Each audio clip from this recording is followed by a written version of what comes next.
Здравейте, приятели! Ден втори от обекта, който е така нагласен, че просто нямам думи. Но както и да е, разбрахте от първото видео кое, как е и защо е. И така, за един ден работа по първата стая почти всичко е разгадано. Почти казвам, защото има още неща, които не са както трябва. И аз не мога да си ги обясня. Значи, тук е оставен контакт, който да бъде под кухнята. Ето този контакт. Но този кабел не излиза никъде. В нито една кутийка разклонителна, нито в таблото. Абсолютно никъде не излиза. И ще се наложи да се изкърти и да се пуска нов кабел до таблото. Иначе няма как да работи този контакт. Не знам, този кабел някъде в стената е замазан и е до там. А нещо по-интересно, ето този, не знам дали го виждате добре, той излезе в стената.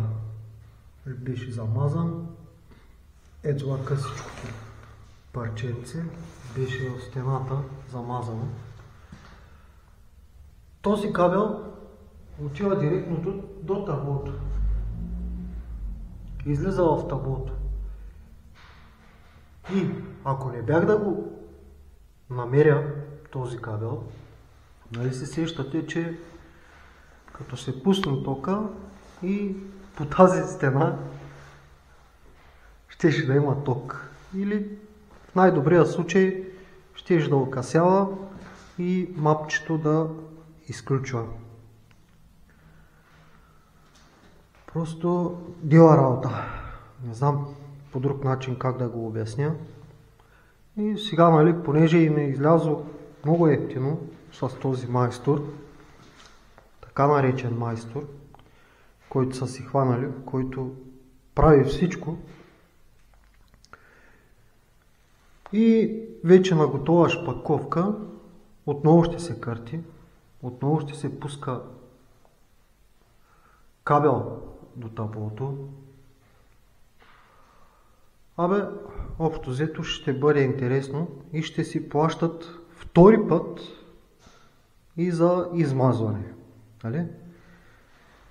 Можете да си направите сметката колко ефтино излиза всичкото. Това е положението. И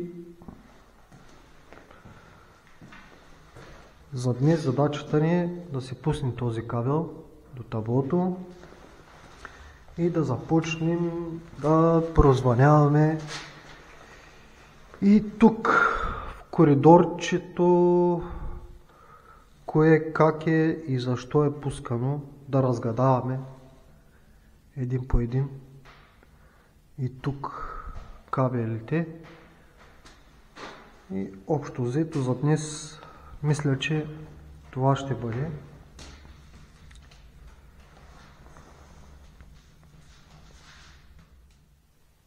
Така, ето го, новото каналче, което го изкопах.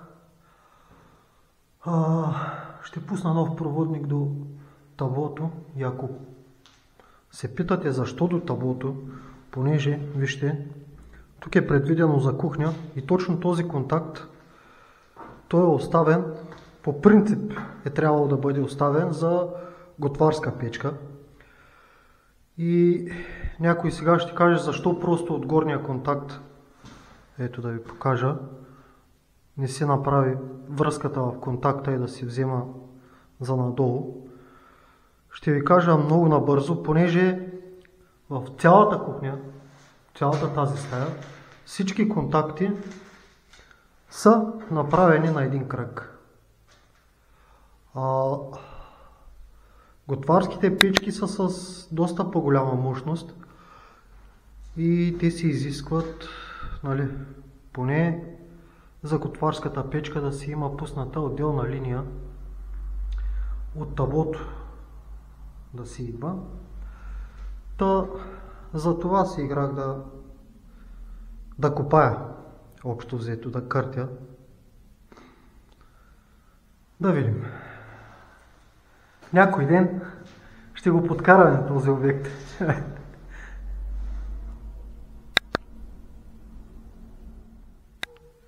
И изненадите не спират на този обект, продължават.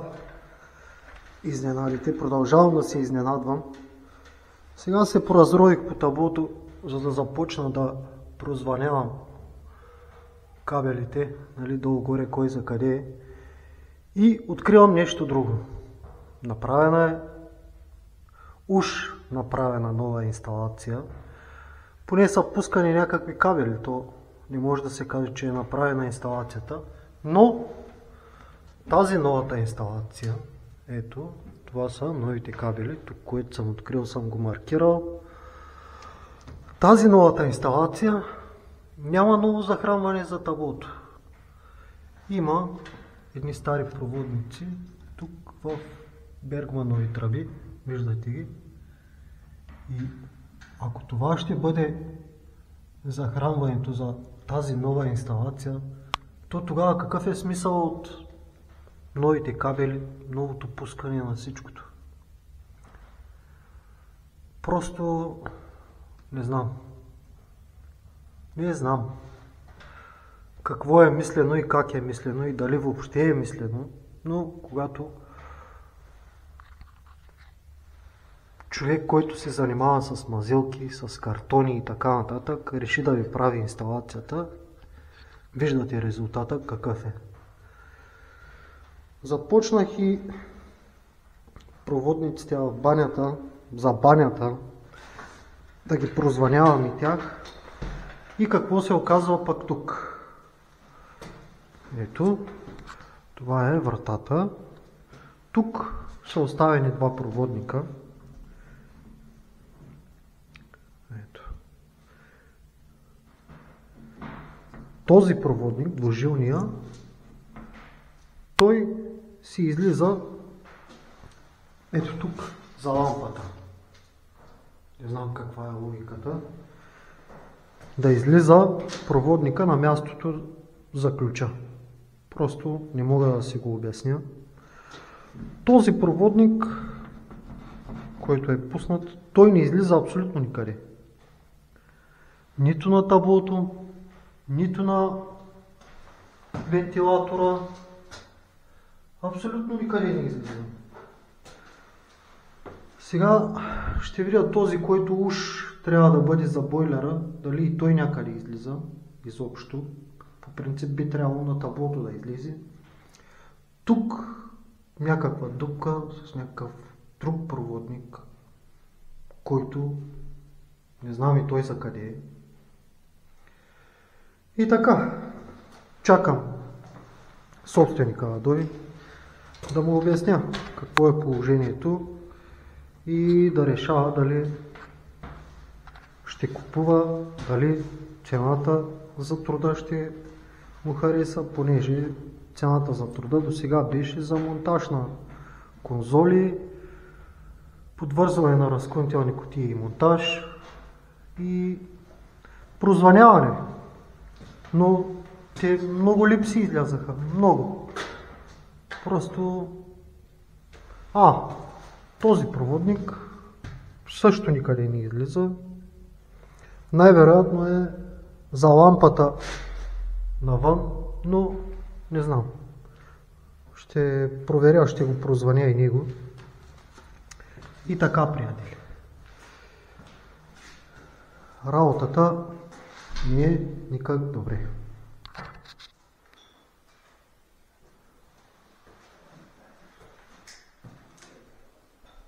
Ето го и резултата.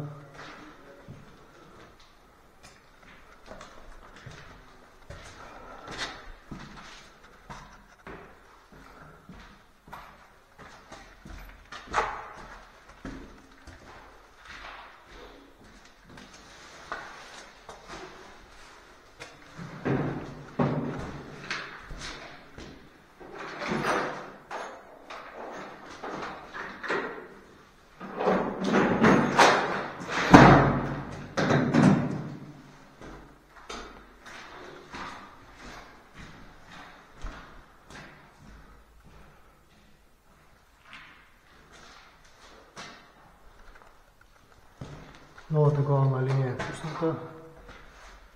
Всички проводници ги намерих. Наложи се да се пускат и нови. И са пуснати. Прозвънени са. Тук едно временно табло, за да може да се работи.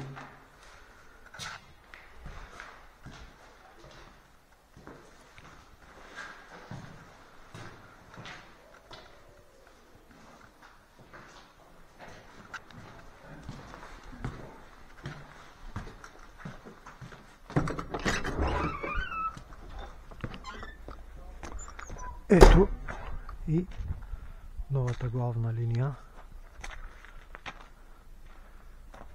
която е до таблото, не знам колко виждате.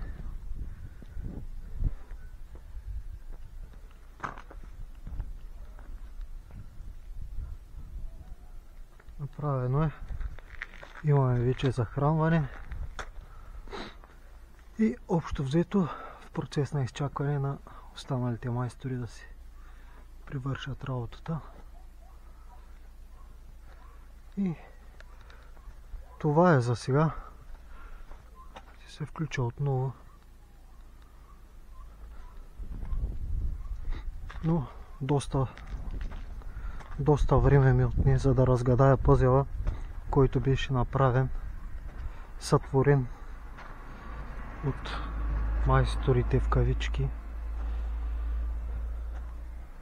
Доста време се отне.